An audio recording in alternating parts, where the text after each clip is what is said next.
Eu vou mostrar essa placa aqui justamente porque ela tem ao lado do BGA duas memórias de vídeo. Quando nós vamos fazer um retrabalho, que nós vamos dar calor para fazer a remoção e a colocação de um chip que tem memória de vídeo do lado, que é o caso dessa placa, nós temos que tomar todo o cuidado do mundo para proteger esses componentes, porque esses componentes também são de solda BGA e você corre um grande risco de fazer o reparo aqui e dar problema aqui. Então, o que a gente faz nesses casos? Coloca uma proteção, tanto na parte aqui do lado do componente, como na parte de trás, que é o caso dessa máquina, que também tem memórias aqui. Então nós vamos proteger aqui, vamos proteger aqui na lateral. Quando não se tem muita prática, o ideal é que se coloque também fita, é fita adesiva aqui que eu vou colocar, que é uma fita que vai dar uma proteção na dissipação de calor, para que não comprometa esses componentes menores aqui do lado, porque você pode dar uma esbarrada, sem querer, e você pode remover esses componentes aqui, e aí você vai ter mais problemas também. Então eu vou colocar aqui as fitas para vocês verificarem. Essa fita aqui é uma fita reflexiva, mas como ela é de alumínio, ela também protege bem do calor. Então você pega, coloca nessa área. Eu vou colocar do outro lado também.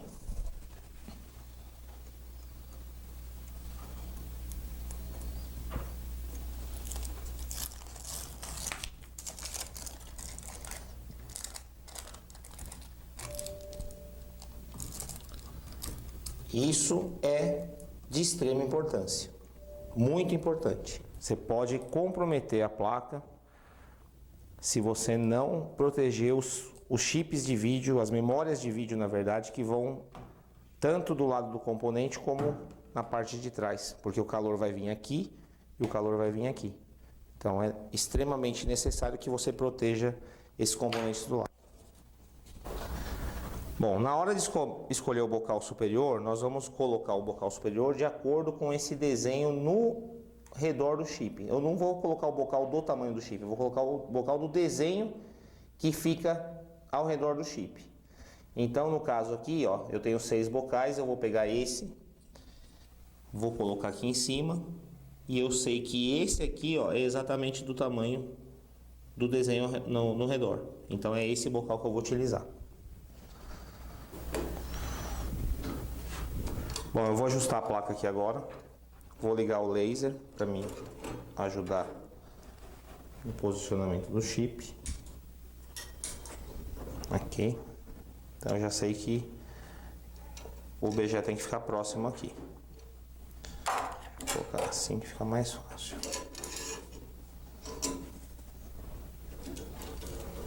Prendo uma parte.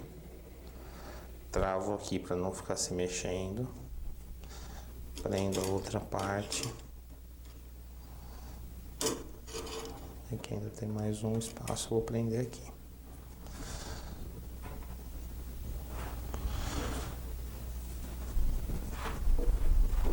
Agora eu vou para o outro lado.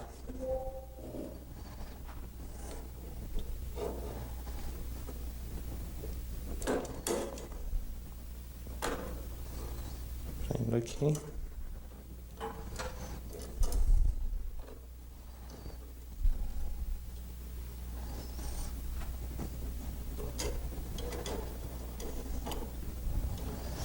Colocado aqui, travo tudo, os dois lados, o meio. Vou soltar um dos lados e esticar um pouco para que a placa fique esticada, que vai ajudar a evitar o empenamento. Aí o laser, como eu falei, ó, ele vai me orientar. Então pelo laser é aqui, mas mesmo assim eu vou olhar na lateral para ver se o bocal está realmente centralizado com o chip. Então, nesse caso aqui, ó, ainda tem que trazer um pouquinho para frente a placa para centralizar. É isso aí, ó, tá bem certinho o laser. E aí eu olho na parte também da frente para ver se ele está alinhado.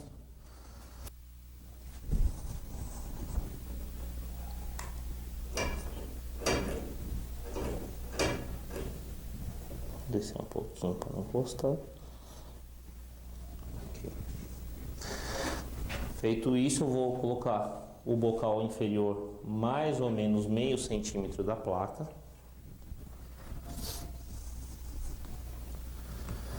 E o mesmo eu vou fazer no bocal superior. Então eu vou ajustar aqui, desço ele.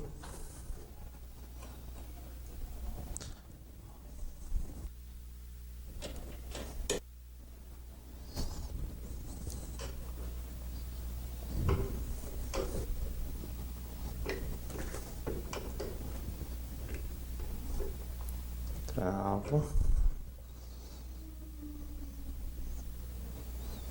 Travo e travo. Travei, eu vou desligar o laser, ligar as lâmpadas para ter uma visualização melhor. Vou colocar o termopar na parte de baixo do chip.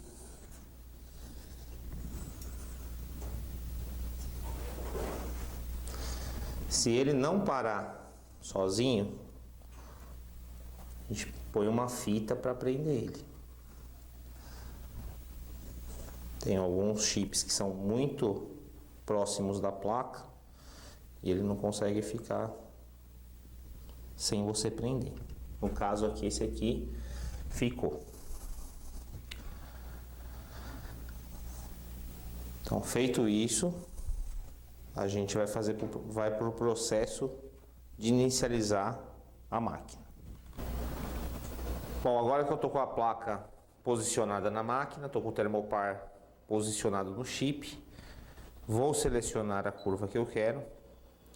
No caso aqui, LED Free 1, que é uma programação diferenciada que a gente tem por causa do tamanho do componente. Aplico curva, volto e aperto iniciar. A partir do momento que eu inicio o processo, o que acontece? Eu tenho aqui a marcação dos sensores da máquina. Primeiro é o sensor externo, o termopar que foi colocado no chip para fazer a aferição da temperatura real. O segundo marcador aqui é o sensor do bocal superior. Terceiro marcador, sensor do bocal inferior. E o quarto marcador, sensor do infrared, que é a área de aquecimento da pré-heater aqui, que vai aquecer a placa toda. Aqui nessa parte nós temos as linhas das curvas de temperatura, cada uma correspondente com a sua cor, conforme, né, os marcadores aqui em cima. Então azul infrared é a curva que vai subindo, conforme a temperatura que vai subindo. A verde é a curva do bocal inferior e assim sucessivamente. O que realmente nos interessa aqui é a curva do bocal do sensor externo. É a curva que nós estamos fazendo a aferição. Por quê? Porque é através dela que nós vamos fazer, né, o monitoramento dos tempos e das temperaturas conforme a tabela explicada anteriormente, e também através dela que nós vamos começar a ter a certeza de que o componente está, que a solda do componente está em fusão. Então, a partir do momento que aqui ultrapassar 220, 225 graus, nós já vamos saber que o chip já está começando a soltar da placa. Então, tem todas essas utilidades, a gente está fazendo a aferição com o sensor externo. Então, e olha também a diferença aqui, ó. Os sensores da máquina te dão uma temperatura, o sensor externo dá outra. Por quê? Porque aqui é aqui é só para o controle. Ela chegou em 205 graus e está mantendo em 205 graus o calor na máquina. Porém, a realidade é essa daqui, 153 e subindo. Então, é através dessa aferição que nós vamos fazer o controle de tempo, temperatura e saber quando a solda está em fusão. Então, por isso que é importante você colocar o sensor no chip antes de fazer o processo, para você saber o que está acontecendo realmente com as temperaturas e com os tempos. Também temos aqui, ó, se eu clico no gráfico, ele me dá aqui, ó, o tempo e a temperatura. No caso aqui está 90 segundos, 100 graus. Aqui, 121 segundos, 150 graus. Então, a partir daqui, ó, que é 150 graus, se eu quiser fazer a aferição da temperatura e do tempo, eu pego aqui, ó, 150 graus, venho aqui, ó, 172 graus e quantos segundos está. Então, nós podemos depois, no final do processo, acompanhar essa curva para ver se os parâmetros dessa curva estão de acordo com a coluna, o gráfico e a tabela que foi explicada anteriormente na teoria. Então, isso é de suma importância. Vamos supor, eu vou fazer várias placas dessa, a partir do momento que eu tracei um perfil que se adequa a essa placa, eu faço, né, essa programação, salvo no meu software aqui na máquina, crio um perfil para isso, e aí eu não preciso mais ficar fazendo esse monitoramento. Eu apenas aperto, seleciono a curva que eu programei, aperto iniciar e eu já sei que ela vai atender a todos os parâmetros que eu preciso. Então, como eu disse anteriormente, é a primeira vez da primeira placa que você vai ter que fazer alguma modificação. Depois é só selecionar e fazer o processo. Então aqui, ó, agora que passou o tempo da área de pré-aquecimento, nós vamos começar a ir para a área de refusão da solda. Percebam que o sensor externo, ó, ele está em 218, 219 graus. Vou já verificar se o chip está solto. Então, com muito cuidado, eu vou dar uma mexida aqui no chip, sem forçar nada, para não remover os pads da placa. E a partir do momento que eu já verificar que está solto na placa, eu posso fazer a remoção do componente. Sempre com muito cuidado essa parte. Ó, se eu perceber que não está saindo, eu aperto pausar para o tempo parar de correr e eu poder trabalhar com mais tranquilidade. Ó, agora o chip soltou, então eu vou ligar a pinça a vácuo manualmente. Com toda a calma eu venho, levanto o bocal e também com toda a calma faço a sucção do componente. Feito isso, eu aperto parar, porque senão a máquina vai ficar aquecendo. Principalmente se eu coloquei pausar e esquecer depois de parar, ela vai ficar esquentando aqui e não vai parar de esquentar. Você vai começar a cair componente da placa. Então é importante você se atentar para isso. Feito a remoção, não forcei nada, fez tudo conforme manda o figurino. Podemos ver aqui, eu vou acender o LED para poder visualizar a placa melhor. Ó. Não removeu nenhum pad. E o primeiro processo, que é o dessoldar o chip, está feito.